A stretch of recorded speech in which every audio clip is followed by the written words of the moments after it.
Today we're going to talk about two-way tables in lesson 9.3 for advanced math.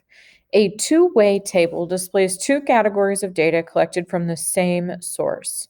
So for instance, you randomly survey students in your school about their grades on the last test and whether they studied for the test. The two-way table shows your results. Each entry in this table is called a joint frequency. So we can see that we separated the students into two groups. Either they studied or they did not study. And based on their grade, did they pass or did they fail? Each number in that two-way table is called a joint frequency. You randomly survey students in a cafeteria about their plans for a football game and a school dance.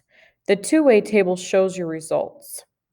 How many students will attend the dance but not the football game? So here we can see the football game, attend, not attend.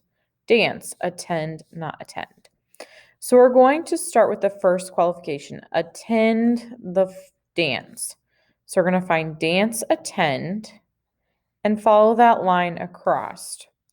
Then we're going to find not the football game. So did not attend the football game. So that would be this column. And we're going to see where those two things meet. And those meet here in this box. Attended the dance, not attend the football game. So our answer would be 5 students.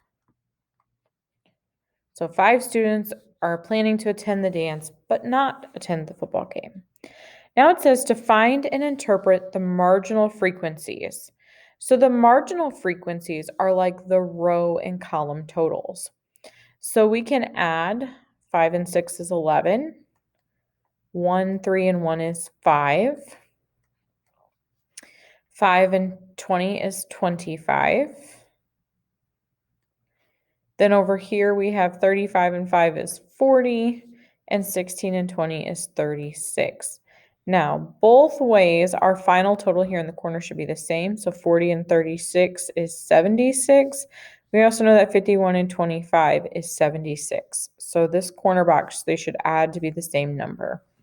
Now, interpret that. What does that mean? It means to explain what these mean. So when we explain what these mean, we can see that our first number is 51. So we can say 51 students attend the football game.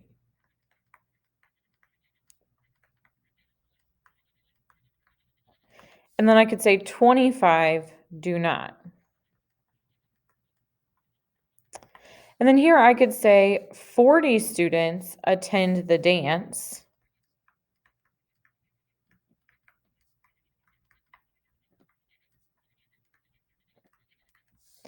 "36 students do not." So I have an explanation for each of my joint frequencies.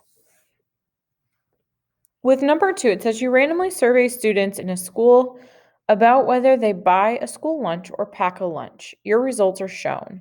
So for part A, make a two-way table that includes the marginal frequencies. So we are talking about buying a lunch or packing a lunch. So I'm going to set up my table like this, pack and then buy, because that's how my data is organized in this table. So pack, buy, and then I'm going to have a column for totals because it wants my marginal frequencies. Here you can see that I'm comparing the 6th, the 7th, and the 8th grade students.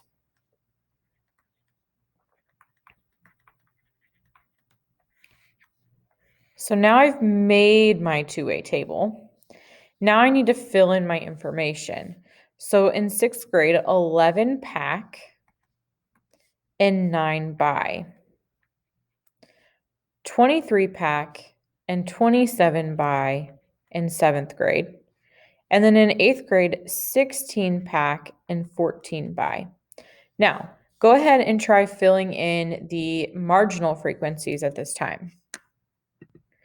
When you add the total of the columns and the rows, we know that 11 and 9 is 20, 23 and 27 is 50, and 16 and 14 is 30.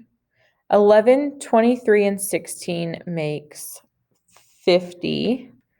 9, 27, and 14 also makes 50. When we add these numbers across and these down, we find out that we surveyed a total of 100 students. So this is part A. Now, for part B, let's do part B in green here, or in blue, sorry. So in part B, it says for each grade level, what percent of the students in the survey pack a lunch, buy a school lunch? Organize the results in a two-way table and explain what one of the entries represents. So we're going to start by making another two-way table. So pack and buy. This time we're not going to need those marginal frequencies. So 6th, 7th, and 8th grade.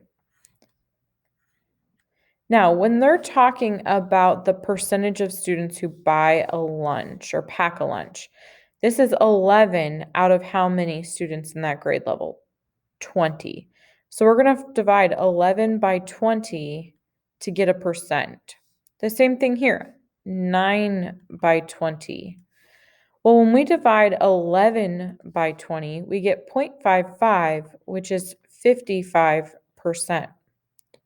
9 divided by 20 is 0.45 or 45%. Go ahead and try to fill in the rest of the percents for this table. When you filled in your percents for the 7th grade students, the students who pack a lunch should be 46%, and the students who buy a lunch should be 54%. For 8th grade, we should find that 53% of students pack a lunch and 47% of students buy a lunch. Now, the numbers, the fractions that I put in black writing, you won't need to put those in your frequency table. I just wanted you to see how I was getting those percentages. So really, the blue percents is what the answer would need to look like.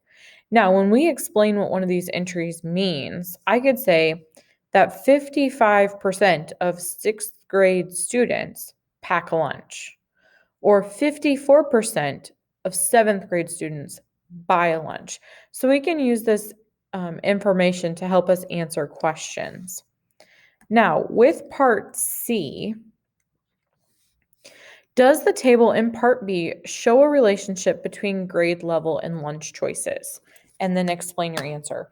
So when we're talking about does it show a relationship, think back to, I believe it was chapter 15, when we talked about how the number of students who ride a bus after school might be different based on their grade. We know that, juniors and seniors might be able to drive, but freshmen and sophomores might not. So remember how we kind of talked about how that relationship might be. Do we see any strong relationships that stand out from this information? Well, we can see that, here in 6th and 8th grade, more students pack a lunch, but in 7th grade, more students buy a lunch. But are they consistently increasing, consistently decreasing? They are not. So we're going to say that there is no relationship.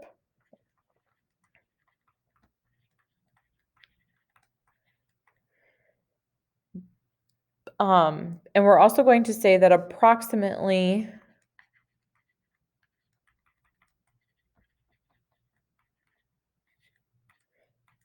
half of the students either pack or buy their lunch.